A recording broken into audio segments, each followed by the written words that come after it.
Greetings, everybody. Welcome to a review of Alien Earth, episodic reviews right after the show airs. I used to do this many moons ago. You will notice that Mahler is not here. Mahler is in Sleepyland right now, I'm guessing. don't even start with the late and gay. I'm on time. Jesus. Well, so this was episode 3. What was it called again? Metamorphosis. And the show has not gotten any better. We did get a little characterization and background, not background, but characterization of the Lost Boys, which are half girls, which they of course point out in the show. I still don't know any of their names. I think they said one and I forgot it. Oh, Mahler is gay and asleep. Mahler is gay and asleep. Sorry, chat. So I still don't know. I know totally not Yaphet Kotto is Morrow. I know that. I think I heard Science Woman's name too. Dame something or other. I don't really care. I know Wendy. I know Joe. So I'm starting to know some people's names in the 3rd episode of an 8-episode series. So we are essentially a third of the way through, give or take a third of the way through. I'm going to spoil it. I saw a lot of you were watching it in the chat. I was commenting right off the bat. Ridley Scott executive produces this. I don't know how many or how much influence he has on the show other than his name. But I sense it might be some, because I know Ridley has always wanted to have Alien exist in the Blade Runner world. And quite frankly, I do too. I think that's a great concept, a great idea. I think it kind of works in a way. But this is a Blade Runner show. It's a Blade Runner show with an alien. No Mahler this time, sorry. He went to sleep. I couldn't wait. He'll be back next week. I can't wait to hear what he thought of this. So, if you guys remembered, the 2nd episode from last week ended with Joe getting pummeled by an alien off of inside the ship or the building, can't really tell. Multiple stories fell down to the ground, but the alien finally, and I mean, of course he wasn't going to die, finally decided it didn't want to kill everybody, because one of its purposes is to procreate, is to create new aliens. It had been a slasher pretty much, like it didn't want to collect any bodies. It just wanted to kill. I mean, not one. I could understand an alien just thrashing some things, but not one. So it finally does this to Joe. And you've seen in Aliens, you've seen the cocoon, the little sploogey cocoon it makes. It made the weakest one. Like, this xenomorph must be a teenager, or maybe it's a retardomorph. I'm not really sure. Maybe it's special ed morph. I don't know. But the splooge it puts Joe in is weak. It's weak. So Wendy, we start out the episode, Wendy's looking for Joe. I should probably pull it up to reference it. Yeah, I can't show it to you, but I wonder when Hulu changes to Disney Plus. I love when I go to Hulu and it doesn't show me Alien Earth anywhere. Oh, there it is. I'm like, it's kind of a big show. You kind of want to make it a big deal. Give me just a moment. Hi, everybody. How you doing? Just wait for it to fire up.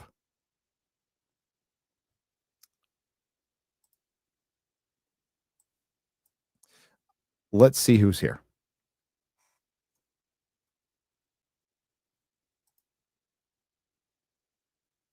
Oh, now it doesn't want to show anything. 1 moment. Okay. So I don't want to get ahead of myself. It opens up with Timothy Oliphant in the lab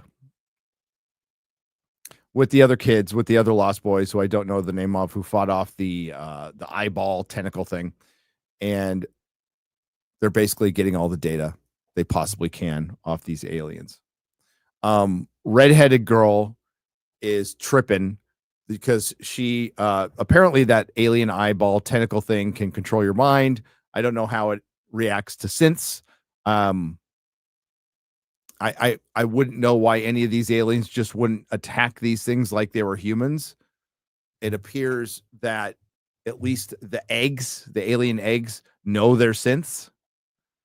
But when a human gets in proximity, it starts to try to open up. But redheaded girl's a little freaked out, and she's tripping, and she's like, "Why are we called the Lost Boys? Half of us are girls. Why is Wendy Boy Cavalier's favorite?" They're doing the jealousy thing. And Peter Pan.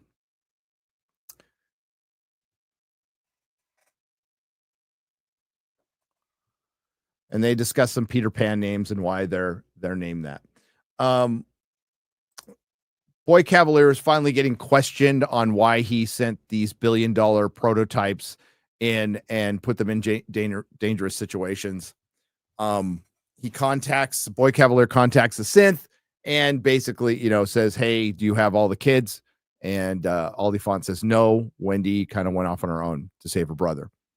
So remember, she has the blade that she has that's magnetically attached to her back is from a paper cutter, from school, a little paper cutter. I want you to keep that in mind. So she finds some, it looks like some trailers, some container. No, these are trucks. These are trucks, like 18-wheelers.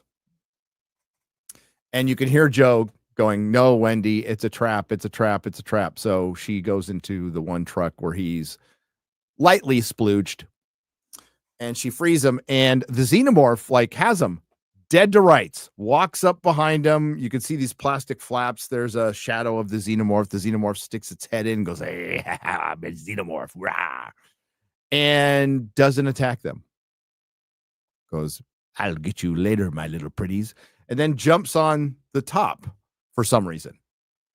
So it clearly doesn't want to kill them or kill Joe or Wendy. Not really sure. Well, I am. We find out a little bit towards the end. So it jumps on the roof, and she takes her paper cutter blade, which is made out of adamantium or something, and she stabs through the roof and stabs the alien, and acid blood rains down. Doesn't hit anybody. Alien gets mad. Xenomorph gets mad, tips over the truck, but doesn't attack them until later. So Wendy disappears. Joe goes after her, and then the alien attacks Joe and just sticks him right through the middle with his her tail, because the xenomorph is a her. It is clearly a her. They have already said it. So her tail. Her tail. So he's shanked all the way through. He should be dead, but he's surviving. And then the alien kind of plays with its food a little bit, and the inner jaw comes out. And then, mind you, I forgot to mention, Joe had a hook because Peter Pan, everybody. So Joe had a hook, a giant hook, Peter Pan, just in case you didn't get it. There's a lot of Peter Pan in this. We want to imprint it with Peter Pan, just in case you weren't sure. So Joe gets knocked down, and Wendy picks up the hook, and of course she's waiting until last minute. There's supposed to be tension where we know Wendy's going to show up and save him. She hooks the inner jaw and is able to fight off the alien, drag it into a compartment with the door. Joe gets the door, and then the alien pulls Wendy in, and the door closes. He goes, "No, Wendy, no." And we're like, "Oh man, she's totally gonna fucking kick the shit out of that alien because she's a Mary Sue. And she decapitates the alien with a paper cutter blade. A xenomorph. So you know when Rey Palpatine defeated the love of her life, Kylo, in the first movie? Remember when they defeated Kang easily while they were building him up to be the big bad? Remember when Sue Storm, the female Silver Surfer, defeated Galactus? Kind of undercuts your villains a little bit, undercuts your antagonists. You know, the show is called Alien. And yes, there can be other aliens, but she made pretty easy work. Now, she did get punctured and she passed out. We're like, oh no, the robot is going to die. Not the robot, but Joe is probably going to die. But no. Everything gets contained.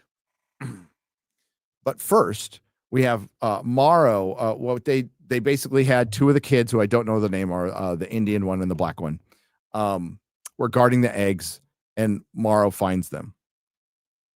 And he starts asking questions, and immediately he susses out, you're like children. Like, what are you? What are you? And he confronts one, and he says, when is a machine not a machine? When is a machine not a machine? Then he hooks himself up because he's clearly a cyborg, and he downloads all the information and then erases it, which turned out to be pointless, pretty much. And Timothy Olyphant comes in. And since Morrow is a cyborg, he's in proximity to the egg, and the egg starts opening up. And Timothy Olyphant's like, I'm not telling, because Morrow's like, what are these things? He's kind of figuring out, he figures out their sense pretty immediately. And then since Timothy Olyphant says, well, you're going to have a bigger problem because that egg is starting to open up. And then Joe just jumps off multi-story, whatever. He's fine. Don't worry. But the kids are freaked out. The kids are freaked out by him. And they are taken back. Then we get a really prolonged Joe and Wendy on a gurney to some music that goes on and on and on and on. And this is the kind of scene that would never make it into a regular TV show or a movie. This is uniquely streaming show to pad time, to get those watch minutes up. Plus, this is secondary viewing. So you can go, oh, I like that song. Let's Shazam it while I'm answering some emails and watching Alien, where the alien was easily defeated and decapitated by, admittedly, a super robot girl with the paper cutter blade. With the paper cutter. By the way, the guy playing Morrow, only character I like. I wish the show was just about him. I understand his motivation. Now I get, like, I know this character. It's like, oh, thank God I know a character. That seems like it. He works for Weyland-Yutani. He basically had given up his life. He's had a kid. All his family is gone and dead. This is his life's work. He does eventually contact Yutani, and she says, come back. He's all, no, this is my life's work. I'm getting all the specimens back. I'm getting all the specimens. So, if it was just about him, I'd probably be liking the show, but it's just dumb. It's just dumb.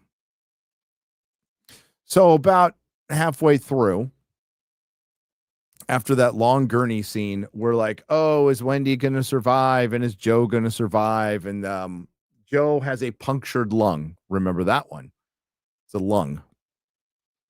It's a punctured lung, and they need to reconstruct it. I think they actually remove it at one point. And then, the people working for Boy Cavalier, this super genius, are questioning him. We're like, this is dumb, but they're scared to lose their jobs, right? So they're trying to repair Wendy. They don't know if she's going to make it. We know she's going to make it. There's a whole series. There's no tension here. This is all stupid. So they collect all the specimens. They contain all the specimens after Morrow bails, and pretty easily, I guess. And they contain the eggs, even though only synths can be around them. So a bunch of humans managed to contain the eggs, and they didn't get infected or anything. And with the parasite, creepy British dude has a little talk with the two 12-year-olds in adult robot bodies about Morrow, and they're scared that he's going to come back and get him in the sleep. Timothy Oliphant is working on an egg, and Boy Cavalier gets close to it, and the egg starts open. Timothy Oliphant's like, no, you can't be in here. So Boy Cavalier says, lock this down, only synths. Okay, that's the first smart thing you've done. That's the first smart thing you've done. By the way, and then, hang on.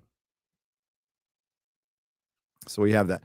So somehow Cyborg Morrow is able to contact one of the kids. Now he might have I don't know if he put some kind of code, or I don't know. You guys, if I only watched this once, I was paying attention. So I don't know if he made some kind of link with the kid, but he's able to contact him.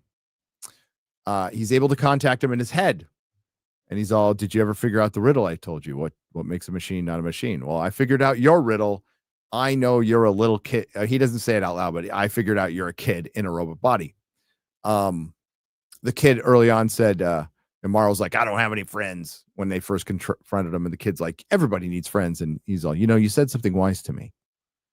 You said everybody needs friends. Will you be my friend? The kid's freaking out. He's calling him from a fetish bar. A fetish bar. A gay bar.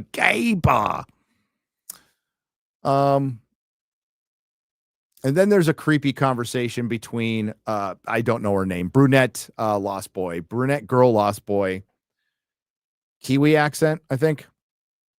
Yeah, Australians, New Zealand, y'all sound the same to me. So Australians are usually up tonight too. They're gonna go, what are you, retarded? So she's all, I want to be your favorite. Why is Wendy your favorite? So they're all like being 12-year-olds. And the worst part about this is the adults acting like kids is pretty cringe. It's pretty cringe. But she wants to be the favorite. And we get a new piece of information, just like with the Matrix. And I figured they could do this. They could upload stuff like, I learned French last week. I uploaded the program. So they're all going to start getting uploads to make them more super intelligent. So that's why Boy Cavalier will have somebody intelligent to talk to, although it doesn't guarantee that's going to happen. She might be a smarter one, because you want to know why? She told us. She said, I can be better than you. He's like, okay, cool. You learned French. I'm going to give you some books to read. I'm going to give you some audio to listen to. And then you can come back and we can play. And I'm like, ugh. Talking about those landmines with the show, the storytelling landmines. There's plenty of them with this. So she wants, and she's like, am I your favorite yet? He's all, no, but you're in the race. Creepy.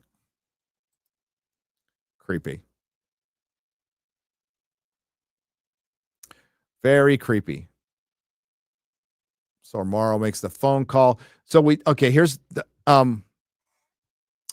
so this thing really wants to be Blade Runner. You're at the city scenes and you're seeing the cityscape, and it's like Prodigy is forever. Prodigy is now. And there's big screens and it's like, oh my God. But this is where it gets really on the nose Blade Runner. So clearly the redheaded lost boy girl, who I don't know the name of and don't care, is freaked out by the eyeball thing. And she's fixated on eyeballs. So maybe she's infected by it. I don't know. But they keep doing scenes where she's going to touch her eye. She's going to touch her eye. Eyeballs. She walks down a hallway and there's a dude like disinfecting the hallway, but he's in a suit that looks kind of familiar. And it's an old Asian man in the weird suit. I'm surprised he didn't offer to sell her an eyeball. I'm like, Jesus Christ. But guys, it's just paying homage. It's just paying homage. And we're like, Blade Runner, remember? I remember Blade Runner.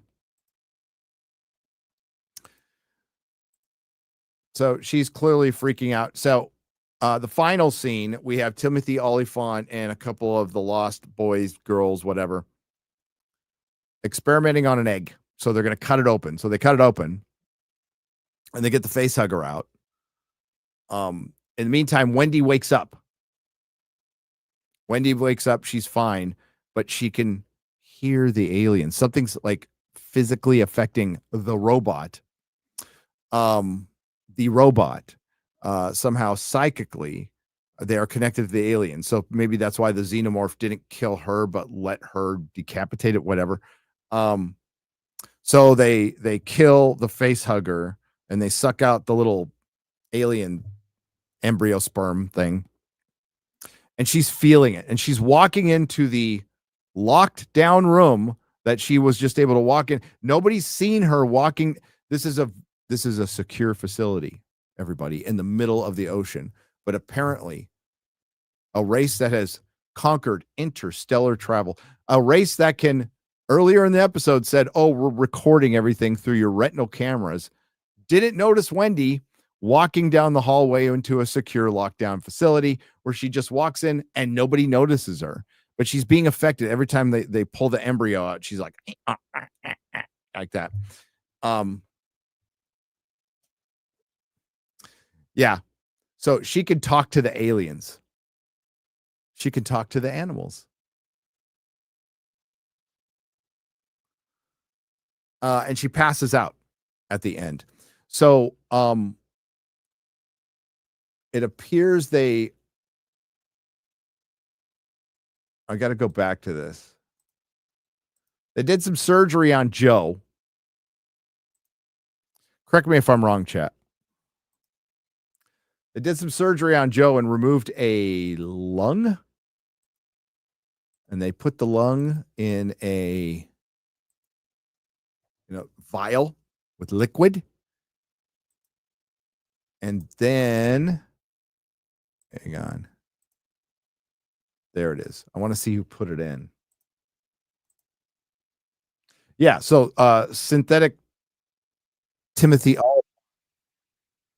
with little alien embryo with Boy Cavalier watching in the tank with the lung.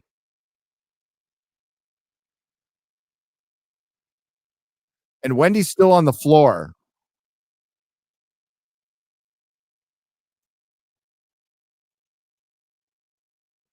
No, it's a human lung. It's not a robot lung, chat. It's a human lung. So they clearly want to grow an alien, right? And what's going to happen is she's going to be able to talk to him. And as they foreshadowed in the first episode, where young Marcy, before she turns into Wendy, is talking to Timothy Olyphant about the scorpion. And she's like, what would you do if it starts stinging you? It's like, kill it. Well, what do you do when its friend comes over? Kind of insinuating that these are poor, innocent little aliens and we're just fucking with them. I don't want anybody communicating with the aliens. I don't want to know any more, but we already know too much. The aliens work when we don't know anything about them. They are just this unstoppable thing, this perfect killing machine. Yes, this is between this is after Covenant. Armslave. It is after Covenant and before Alien. It's 2 years before Alien. Oh, and Prodigy now knows everything about the xenomorphs. In a conversation between Timothy Olyphant and Boy Cavalier when he's leading him out of the lab going, you should not be in here. They have acid for blood. They're parasitic, human hosts, blah, blah, blah. They pretty much know everything you need to know before Alien. And Wayland Yutani knows this too, because they downloaded it from Mother and put it in a cyborg, which I'm sure they have access to, or maybe it's like what they're going to say is they didn't have access to it. And I don't know if this is supposed to be a one-off series or if we're going to get a season 2. I have no idea. But you're going to have a lot of splaining to do unless you nuke the island at the end. Like, they have to nuke the island at the end, and nobody will ever know about this.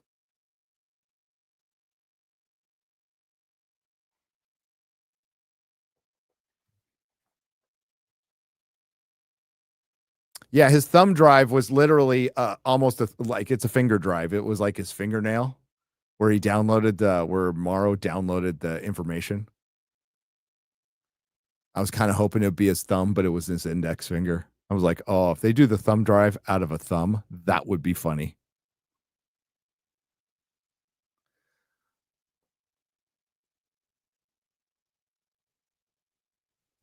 They talked of a season 2, but this show does not follow canon, the director said.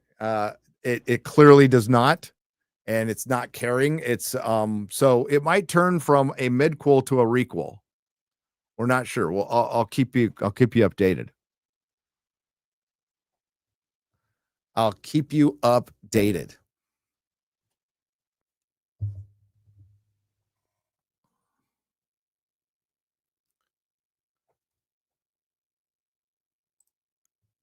That's pretty much what they should be doing now, because they're going to make another alien because the xenomorph is dead.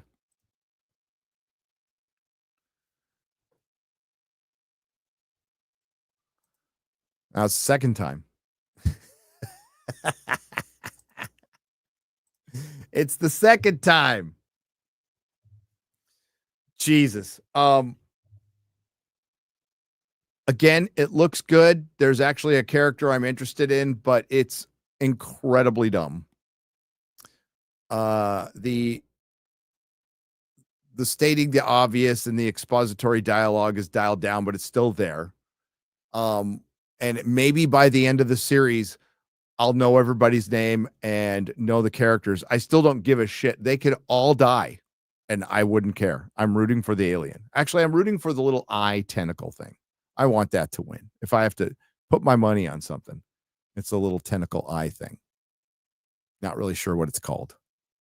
There's a 5th species that I don't think we've seen. So they keep saying 5. So there's xenomorph, there's the tentacle eyeball, there is the Venus flytrap testicle, there's the tick, and apparently there's like a fly, like something with wings.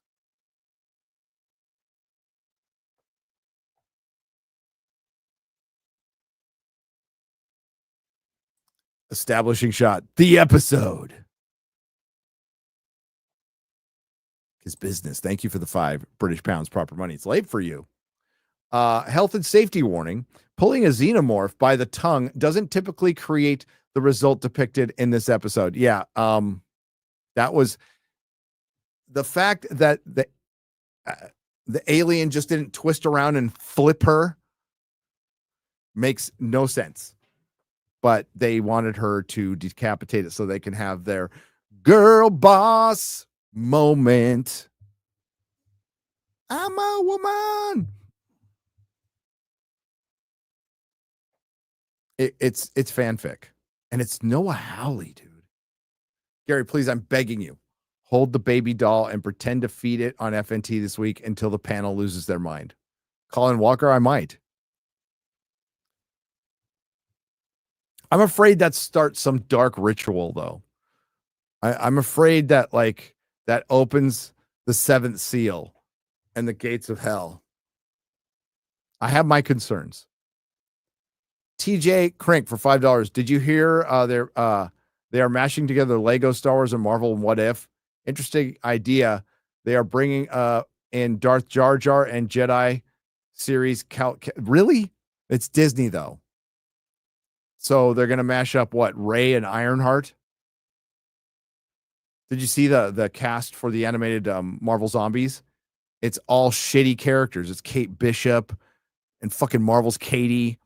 And I'm not kidding, Shang-Chi and Ironheart. I root for the zombies. I'm not gonna. That's gonna be terrible. Marvel's dead. I find it funny that Alien Earth copies a plot point from the game Alien Dark Descent. A girl that has a random psychic or their type of connection to the xenomorph hive mind. Sigh. That is Disney. I can't say I'm familiar with that game at all, but I am not surprised. Asgard Rage God, thank you for the $10. They just pilfer. I think Noah Hawley was given this project. I'm a fan of Alien, and they just didn't have any ideas. And they're just like, Peter Pan, let's steal some other shit. Read Alien Earth. It's really good. The Dark Horse Alien comics are great. Gary, that Blade Runner dude has disinfected the corridor for months since episode 1. His job is never done. Dude, that is job security, Caspis. That's right.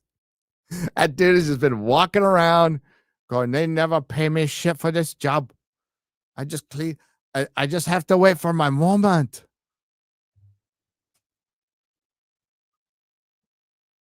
Where I turn around and show that I'm Asian man, and it reminds you of the Blade Runner.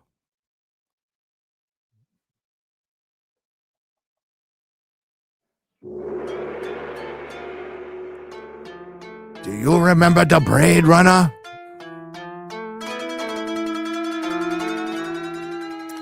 Where's your diddly squat hat? It is downstairs. Thank you. Monster Kate, my diddly squat hat is downstairs. I will wear it. Probably for a Clarkson's Farm watch party.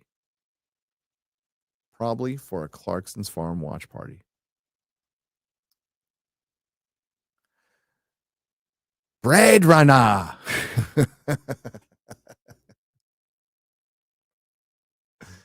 That's X-Ray Girl's cousin. They're all X-Ray Girl's cousin. Every single one of them. I just do eyes.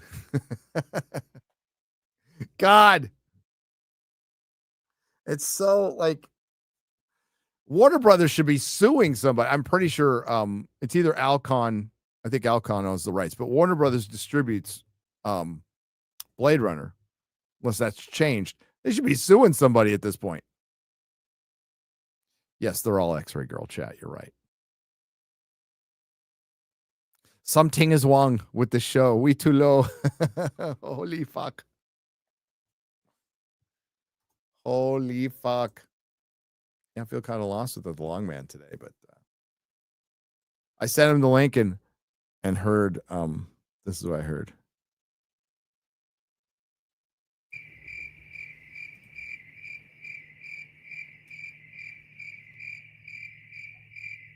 But it is like, what is it, 3 or 4 in the morning there? It's early. It is early.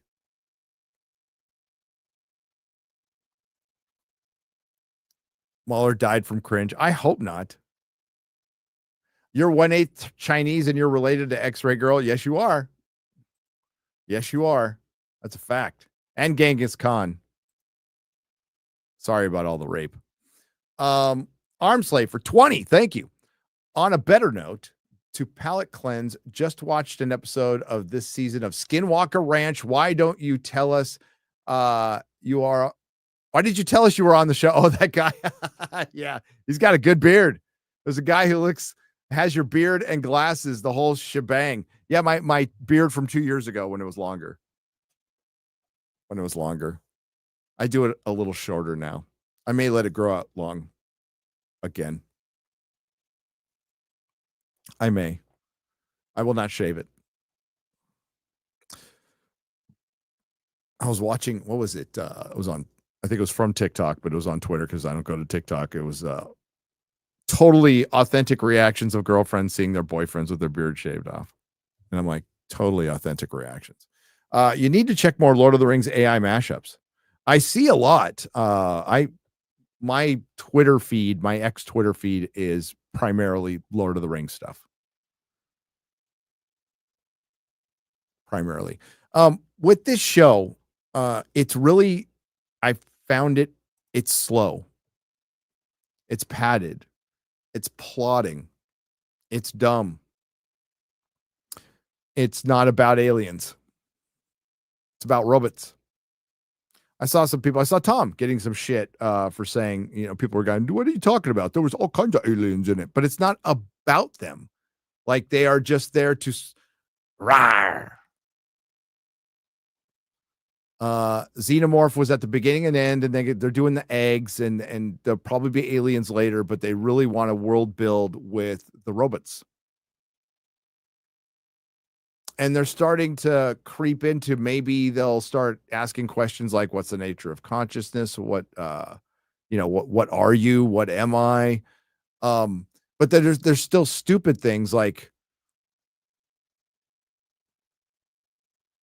the kids find out that their eyes are cameras, and I'm like, okay, I can kind of buy why the corporation would keep that from them until the corporation tells them. So you understand, like, all right, I get that the corporation Prodigy would keep that from them, that they're spying on them.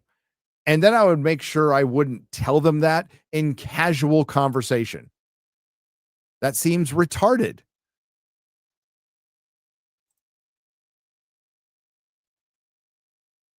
Aliens versus the Marvels.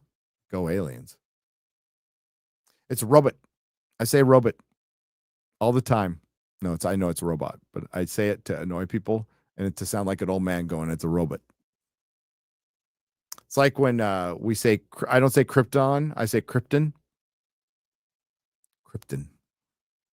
Like Marlon Brando says it.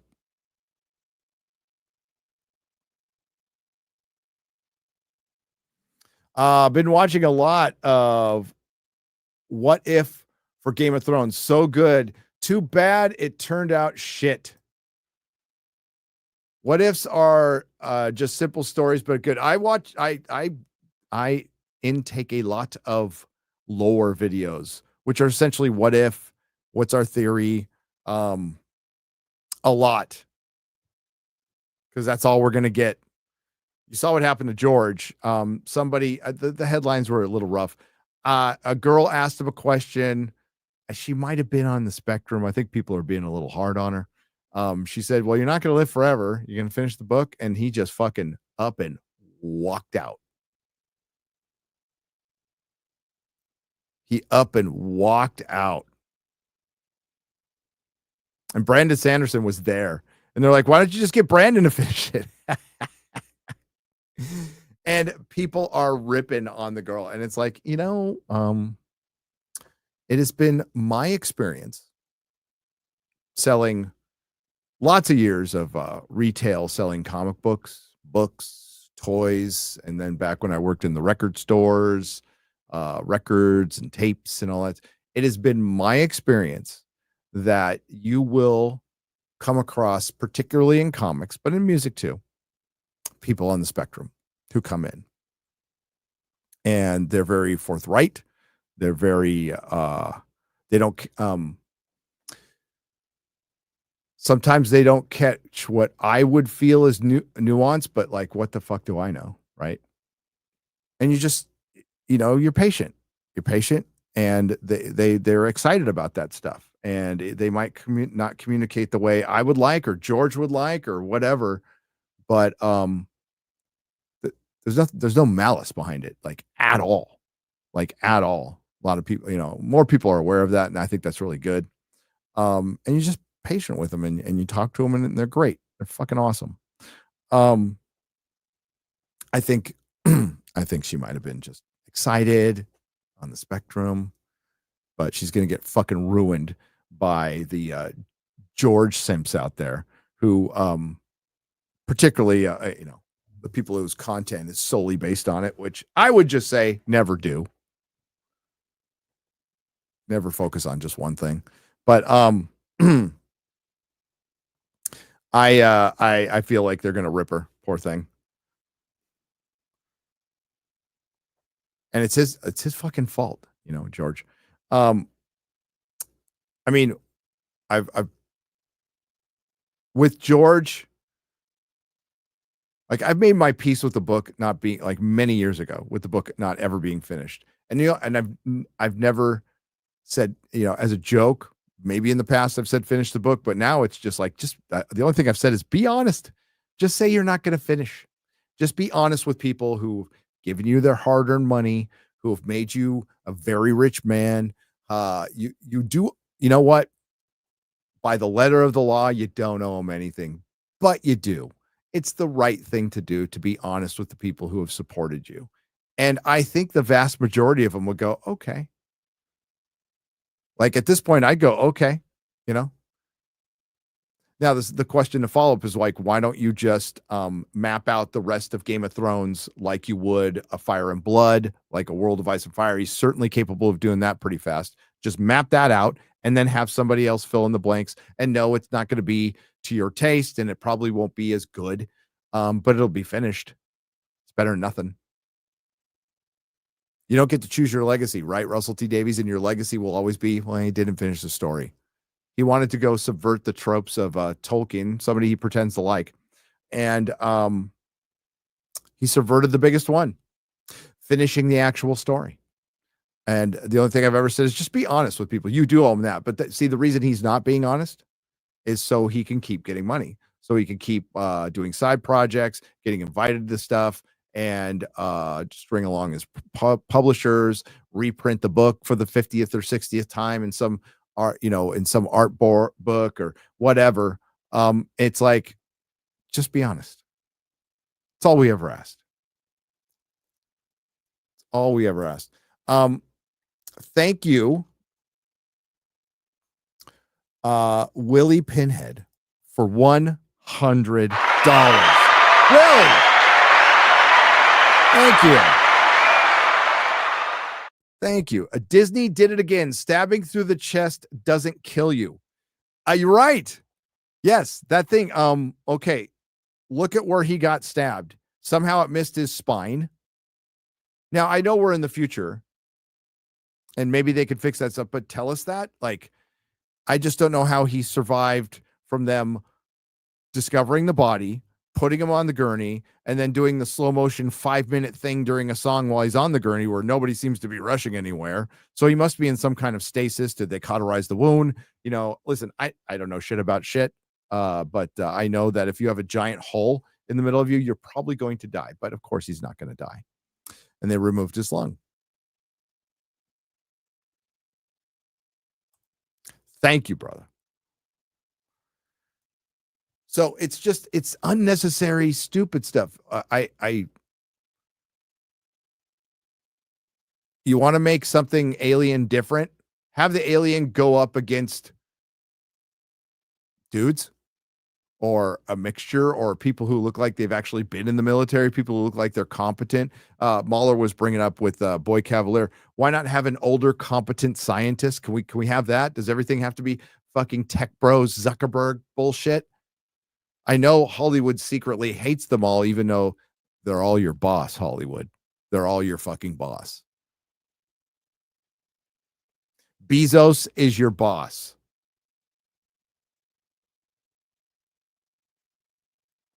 I love the Lego Batman movie. I think it's fantastic.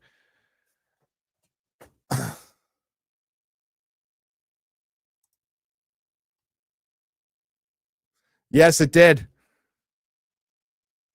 Oh, they did show fusing the spinal column. So okay, that's fair enough. If they showed fusing the spinal column.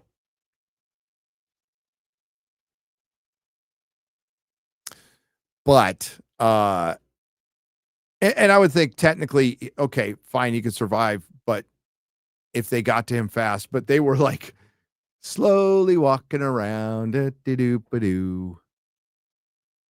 Robot. But thank you, Camel. Thank you. Mikey Gussler for $10. What's up, Mikey? The story you just told about George walking out was infuriating. Does this guy have no humility or thanks for the people that made him a rich man? I hope people don't stop hounding him about it. Oh, they won't. They won't. And he's brought it on himself. He's not finishing the book. He just needs to come out and get I don't think they'll be as good, but they are proteges. They're super fucking woke. And it destroyed their science fiction series that started out so good. But I think Ty Frank and Dan Abrams for James S.A. Corey could write something that could finish that would be readable if they don't let their personal politics come through, which completely fucking ruined. I was talking about this with Kurt Metzger, and that's what's ruined so many things. And there was a line that was passed that you can see where the cultural shift within Hollywood to go super intersectional, and that was directly before, like shortly before the Trump election and the Trump election in 2016. And there's certain shows you can see it with. So they started out okay, but then like season 2 or 3 came out after the shift. Legion was one of those shows. Started out really good, first 2 episodes, first 2 seasons gets lame. Umbrella Academy season 1 to Umbrella Academy season 2, Altered Carbon season 1 to Altered Carbon season 2, Westworld season 1 to Westworld season 2. And there's multiple shows and multiple examples of where you can go, man, this was clearly going somewhere, and you changed the direction. You just changed it. All the characters are acting different. They have different motivations. Then you find out, like, Jonathan Nolan, or Jonah Nolan, as they call him, wrote and set up Westworld season 1 for years and years, and then kind of passed it off to his wife, who is a Hollywood feminist. Oh, by the way, they're working on Fallout. Thank you, Mikey. And Alien isn't, it's not overtly any of these things, but for people who are saying that particularly what they're doing with the kids is some form of a trans allegory, I would agree with you. But they're trying to keep it subtle. Yeah, I saw the Fallout 2 trailer. I did. The boys, that happened to the boys too. You're right. Last Boy Scout. Where that didn't need to happen. There was certainly plenty to say about both sides, particularly corporate America, if you followed the comic book. And I know there's a video out there. My son loves to bring it up. That says the Boys series is better than the comic book. That is objectively wrong. And now that you've gotten a few seasons, the Boys isn't about Homelander. Homelander is a huge part of it, but it's not about Homelander. The Boys is is a commentary on celebrity, on corporate America. I am in issue, keep forgetting, 23 in the first 2 pages, and I'm also in I can't remember what page, but I'm in issue 23 and 37. I'm drawn into the comic book by my friend Derek Robertson. I think I've never been able to find the story, but he did a Killer Croc story for Batman, and I'm Gotham City PD in that too. Do I die? I die in 37. Yeah. Oh, I'm also in Happy. So Happy issue 2. I'm drawn into Happy issue 2, and I get stabbed in the throat, in the mouth with a scalpel. So Happy issue 2, Boys 37, Boys 23. I'm also walking through. Oh God, I'm so embarrassed now. I forgot the name of the comic book. I'll remember the name of the comic book. I'm in like 4 comic books, all done by Derek. Derek draws all his friends in the comic books. So our mutual friend Mike O'Brien is the editor in Transmetropolitan. That's our mutual friend Mike O'Brien, who used to run the John Byrne website. Yeah, he throws all his bros in side characters and stuff. It's not just me; it's a bunch of people. Bunch of people. Lurker tax. There's no lurker tax here. Happy 70th birthday. Hey, it's nice to be young. Thank you. Chick 74. Thank you.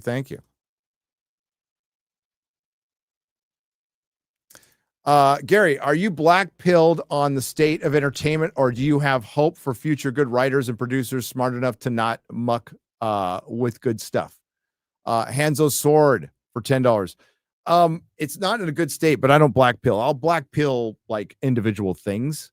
Like I'll just give up on it because okay, like I think clearly Star Wars and Star Trek and Doctor Who are probably lost causes for now. And they could easily be fixed, but you'd have to do the very brave thing of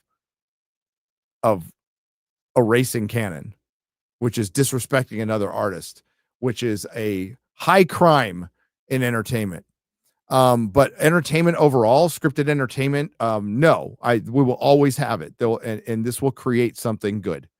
We are getting good stuff. We get Mobland. We get some good stuff once in a while. So it's not going to be a clean fix. I think some studios will turn around. I think some studios will figure it out and like, hey, we need to make entertainment for the masses. I don't think Disney ever will. I don't think they ever will. But this is stuff I've loved like my entire life. Film, television, comics. I'm not going to. Yeah, black pills are suppositories, man. You could take heavy losses in life or in things you love, but you discover something new. Interest, life, hope, although it's not a strategy, but not giving up.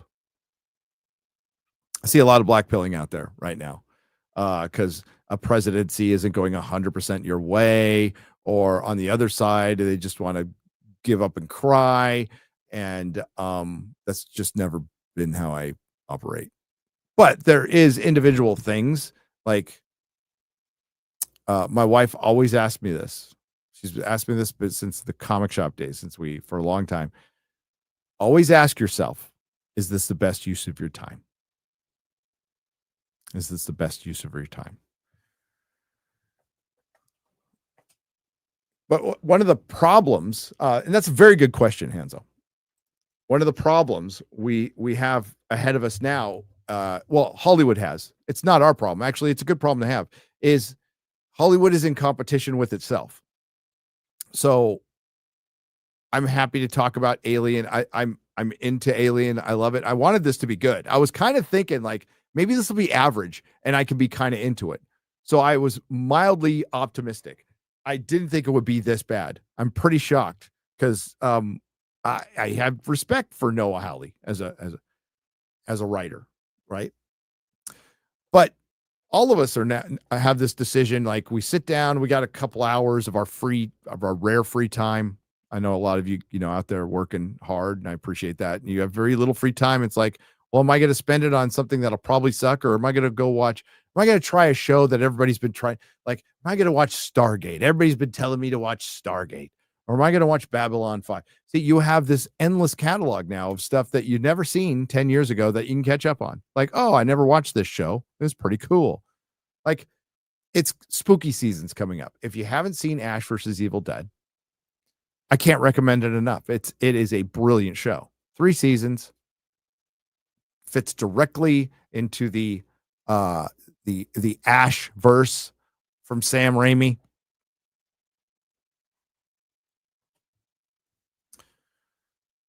No, Hollywood's going to have to figure out how to get lean and mean. And the best way to do that, which sucks because the best way to do that is action movies, horror movies, comedies, mob stories, stuff that doesn't require a bunch of special effects that you can turn around fast. And guess what's fucking successful right now in streaming?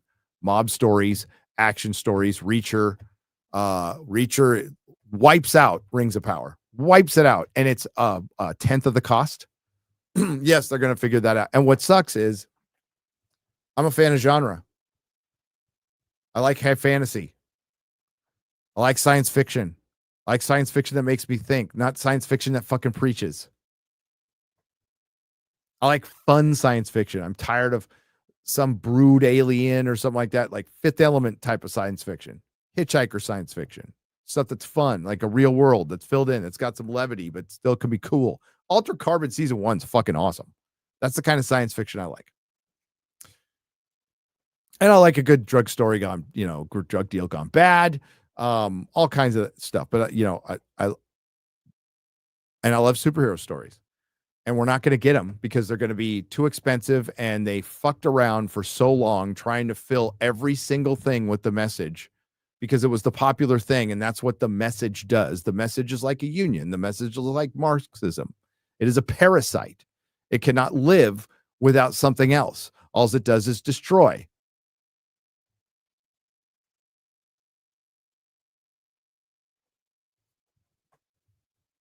And they don't care. The activists don't care.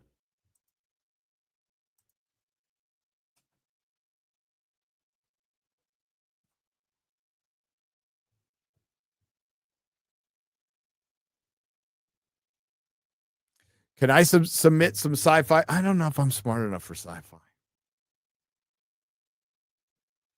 But if I started writing scripts and stuff, I couldn't YouTube, and I'm not really sure if I can write scripts. I have one. I don't even know if I want to put this in the ether. I have one story idea that I've been tinkering with my entire life since I was like 12. Notes, world building, maps, everything.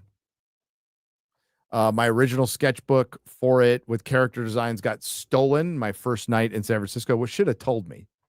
Have I ever told that story before? Moved to San Francisco, and we're temporarily living in this apartment in the Fillmore.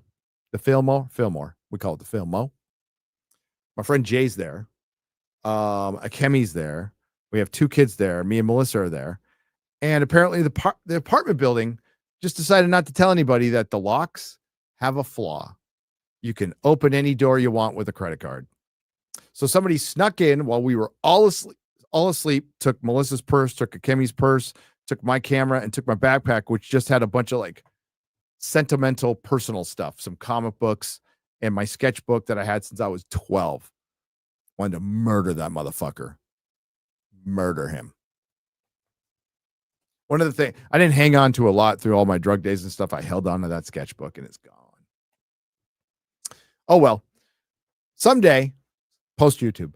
Saw the first 3 episodes. How are people not on a watch list? It's evil. Producers, the writers, how it's genuinely evil. It's creepy. It's pretty creepy. Nick Tomato.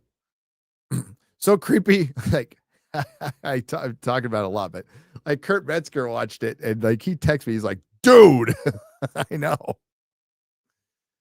I recently say Werewolf by Night. I couldn't believe how good it was. Saw Werewolf by Night. How did that slip past the woke DEI activists? Probably because it was something Kevin Feige wasn't paying attention to. It's decent. The holiday specials on Disney Plus, the Guardians of the Galaxy Christmas special, and Werewolf by Night, the Halloween special, aren't bad.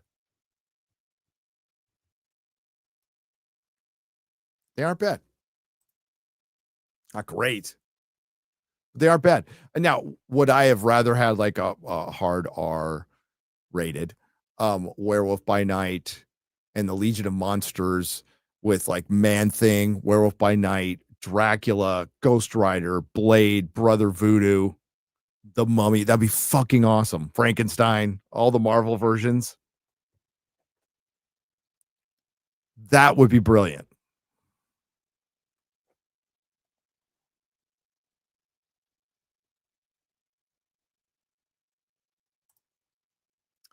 That would be brilliant.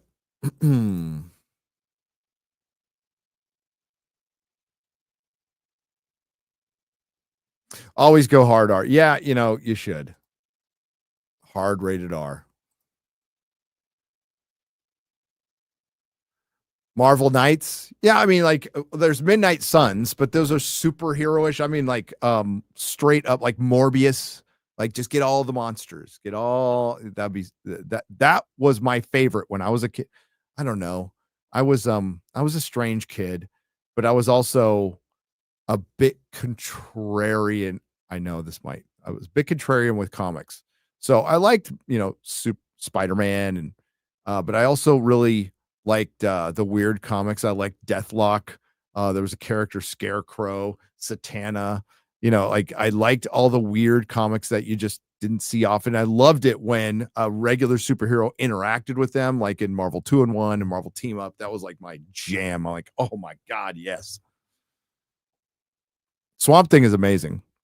That commie wizard, Alan Moore, wrote a brilliant series with Swamp Thing. And then the writing stayed really good after he left. Deathlock is awesome. He was in Agents of S.H.I.E.L.D. Not a very good version, but a black character, by the way. Zatanna for DC. There's a great Paul Dini run from the mid-2000s. Fresh Snow. Read it. It's amazing.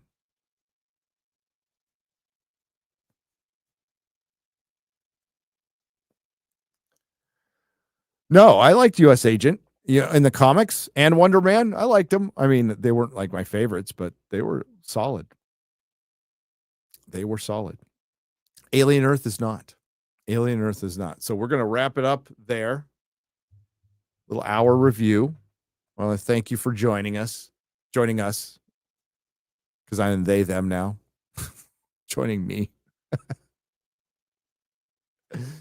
Yeah. Hey, Wonder Man's your favorite. I bet Johnny Skinwalker, bet you can't wait for the show.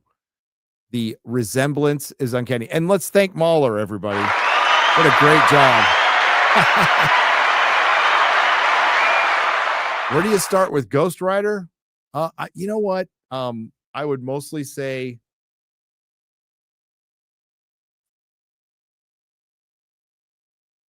I would start Danny Ketch. The stories are better. I'm a Johnny Blaze guy. I own every Ghost Rider comic ever made up into what? What's up, Man of Action? How you doing, brother? Up until 2020.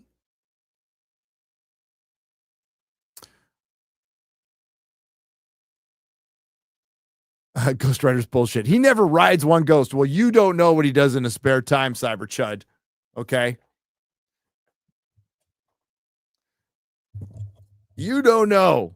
What's up, Big Raj? Thank you for the $1.99 Canadian. Appreciate you, brother. How you been? Hope it's well. But yeah, I would start with that. There is omnibuses out there. There is Marvel Essentials. They're great. Hail chat. Hey, first time you've caught one of these live, and I gotta go. Yeah, Ghost Rider is fucking solid in the 80s and the 90s. 100%. Good shit. And one of the greatest character designs ever. Like, ever. Ash vs. Evil Dead is on Pluto. So there you go. You have no excuses. I'd say buy, physical media, but get the Pluto.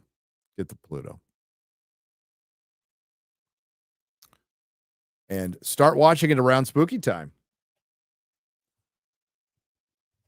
Start rocking. Okay, I got to it's movie night with my kids. So we're going to watch Office Space.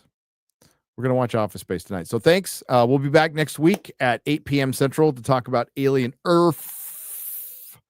We'll be back Friday Night Tights. The Dinosaur Vietnam movie's coming out. We're going to cover that. Alien Earth, of course.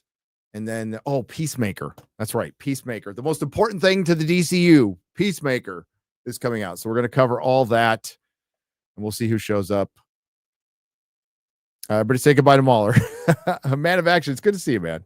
It's good to see you. Big Raj. It's good to see everybody here. Otto Tomato, Johnny Skinwalker. Bunch of names I can't pronounce because YouTube fucking changed the name. So what's up, Hertz? They're all by Mahler. We love Mahler. Hey, the man needed to sleep. The long man needed to sleep. So thanks again for all the super chats and donations. You help keep the lights on. Thank you to the Modrotics. I don't is there mods here? Did they make it? If they didn't, it's fine. This is a very easygoing stream here. Remember those? Easygoing stream. Padres still in second. Love you. I know they had a fucking chance to be in first place. You know what they did? Fucking dropped 4 in a row.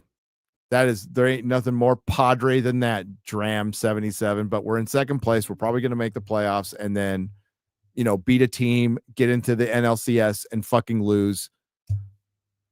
We'll be up 3 games to nothing, and then we'll lose 4 games in a row. That's I predict what's going to happen. Good night, everybody. Thank you again.